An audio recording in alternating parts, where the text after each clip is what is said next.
Oke, bertemu lagi di sesi 5 mata kuliah pasca panen dalam jaringan. Kita akan bahas faktor-faktor internal ya, genotip komoditas, macam tipe bagian tanaman, tahapan perkembangan tanaman saat dipanen, substrat respirasi, dan faktor-faktor prapanen. Ya. Kita akan telah satu-satu faktor-faktor internal yang mempengaruhi respirasi. Contohnya, genotip komoditas itu tergantung gennya dari suatu komoditas itu. Misalkan respirasi, contohnya gennya yaitu tadi ya, saya jelaskan di pembahasan kuis trivia itu ya.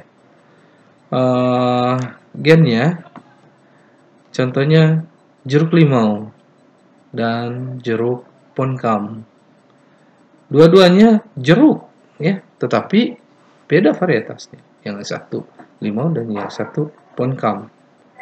Oke, di dalam satu spesies itu bisa berbeda-beda. Contohnya jeruk poncam, dia klimakterik, dia berespirasi setelah dipetik. Tetapi kalau jeruk limau, kalian tunggu saja, barangkali dia berespirasi dan akhirnya pahit, getir, dan kecutnya itu akan berubah jadi manis, nggak bakalan terjadi. Karena jeruk limau termasuk genotip yang jenisnya yang non-klimakterik. Tapi kalau jeruk poncam itu termasuk yang klimakterik. Limau non-klimakterik dan poncam ataupun jeruk Garut itu termasuk yang klimakterik. Macam-macam tipe bagian tanaman, ya contohnya dia akan berespirasi tinggi kalau itu komoditasnya daun-daunan, ya daun-daunan terus buah gitu.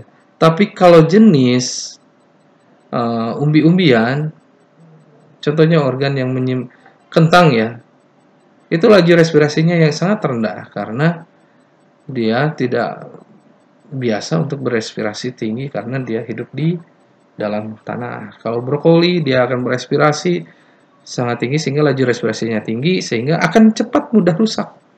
Beda dengan tadi, beda dengan kentang ya. Oke. Terus kita bahas lagi yang lain, faktor internal yang lain, tahapan perkembangan tanaman saat dipanen. Organ tanaman yang sedang matang biasanya laju respirasinya menurun, kecuali buah klimakterik ya.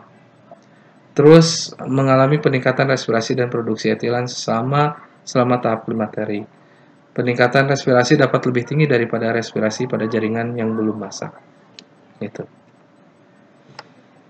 Nah, sekarang klimakterik versus non-klimakterik. Oke. Kalau fase klimakterik atau buah klimakterik ini mengalami fase pematangan dan dalam tanda petik ya.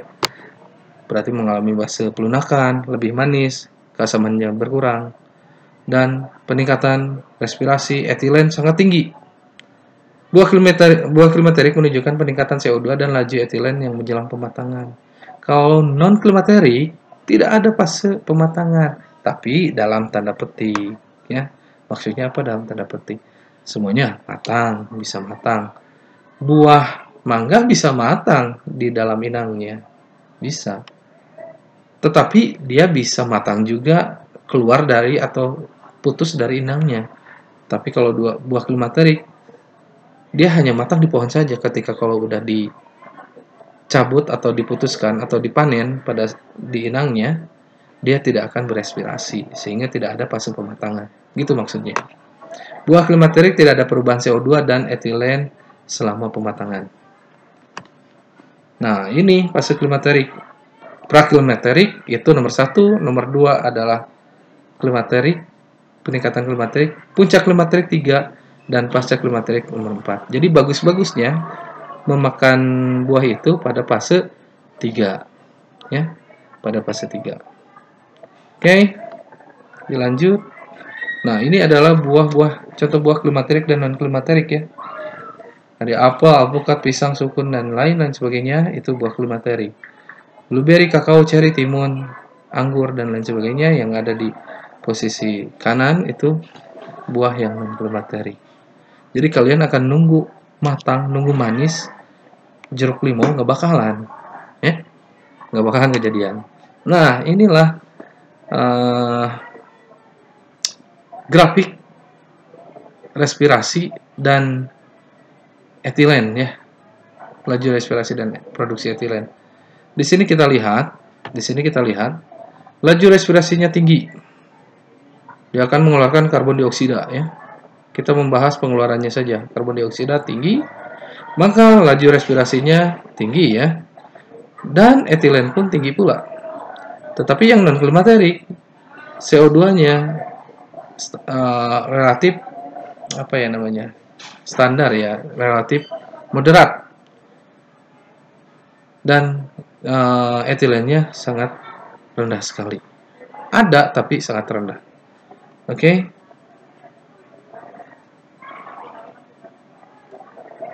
Faktor-faktor yang lainnya, faktor internalnya, yaitu contohnya substratnya, ya, substratnya, respirasi seperti karbohidrat, lemak, dan asam organik. Kalau bagus substratnya, maka respirasi akan berjalan normal. Respirasi quotient adalah apa ya? RQ itu CO2 dibagi dengan oksigen yang dikonsumsi, gitu. Ini contoh beberapa respirasi quotient. Nah, ini adalah faktor-faktor internal lainnya. Ya, faktor-faktor internal yang lainnya yang mempengaruhi respirasi. Contohnya faktor-faktor internal, pola iklim dan cuaca, temperatur, kelembaban, dan angin, dan intensitas cahaya mempengaruhi faktor internalnya. Mempengaruhi substratnya di sini. Ya. Oke. Pertemuan ini saya cukupkan sekian. Nanti kita akan bahas dengan faktor-faktor internalnya yang mempengaruhi internal dalam prapanen. Oke, sekian dan terima kasih.